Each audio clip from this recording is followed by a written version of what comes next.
Hey everybody, this is Katy. So we're gonna have a conversation, a very candid conversation. Katy's gotten herself off the streets and she's gonna tell us some things, and I just want her to share her story because it's inspirational, it's realistic, and I think people need to hear it. And we're just having lunch, so we're gonna make this video and publish it. Katy, we just got done with community service for all your criminal activity. I checked myself into ICCS, which I guess people don't do it really. What's ICCS? It's a halfway house, usually for criminals, to get my stuff together. So I did a stability bed, and they didn't know really what to do with me. And then when I felt like I had enough clean time under my feet, I checked myself into Tribe. Is this all stuff that you have to initiate? No, usually they had court ordered. Was yours court ordered? No, I did all mine on my own. I asked my probation officer to put me somewhere. Wow. Back up. How long you been on the streets? I've been out on the streets out here 5.5 years, off and on, in between that and trap houses. In Denver? Yep. You want to tell people what brought you to the streets?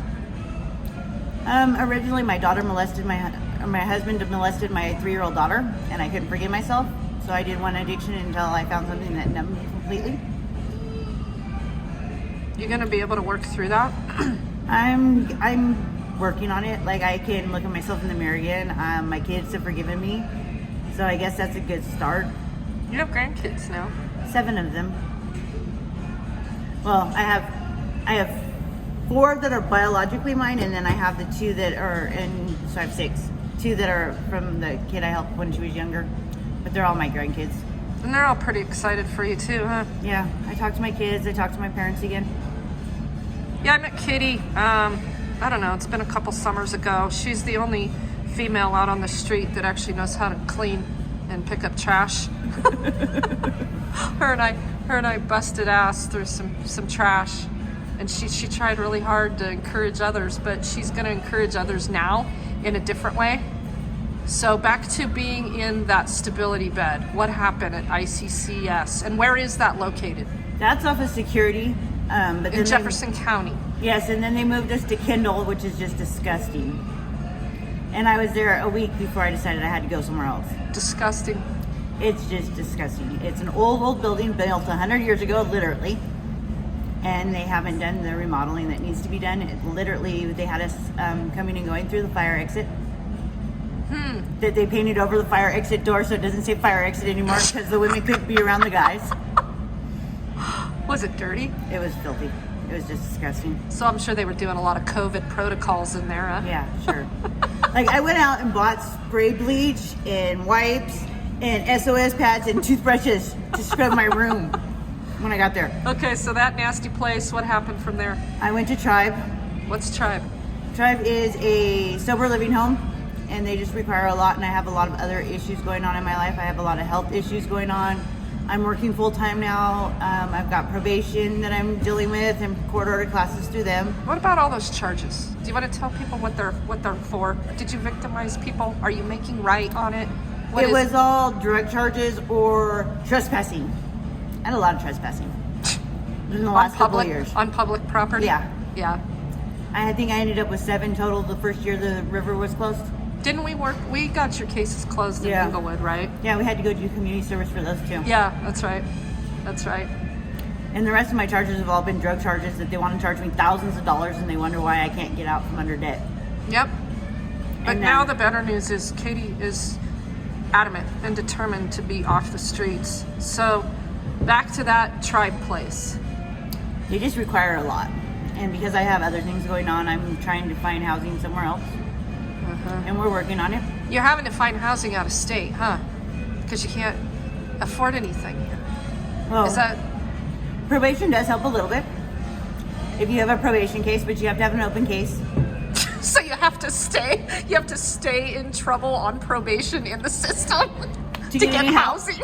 Yeah, it's the truth. Yeah, totally. But like, people have to be ready to get help, and if they're not ready, it doesn't help. And it is a disease, but it's a mind over matter disease. With drug addiction. Yeah, it is. What about yours?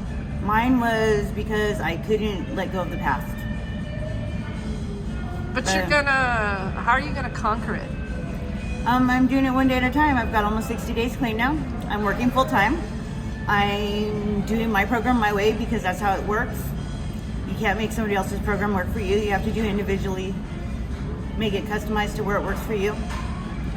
And I'm seeming to help other people that are on the streets get off the streets by part of my sobriety. And that's I'm telling my story to people. Yeah, thank you, Katy. And thanks to Katy, yesterday during community service hours, we got another friend out on the streets while Katy is responsible for getting our friend out on the streets to commit, to get clean, and we're hoping for good luck with that. He's very motivated by what she's accomplished, so good things are happening out here. And what else, Katy?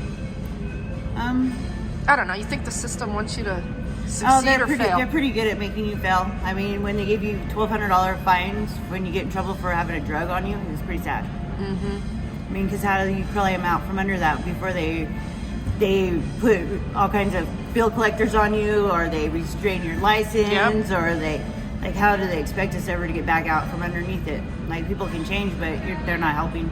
It's a vicious circle. You'll change, but the system will leave you out hanging to dry. With no way, no transportation, because no license. The buses are a joke. Yeah. Took me 2.5 hours to get out here today. Yeah. I don't even know what to say some days, but this is important. This is why we got to tell these stories, you guys. And Katy's doing it, so yay for Katy. All right, Katy, thanks. You're welcome.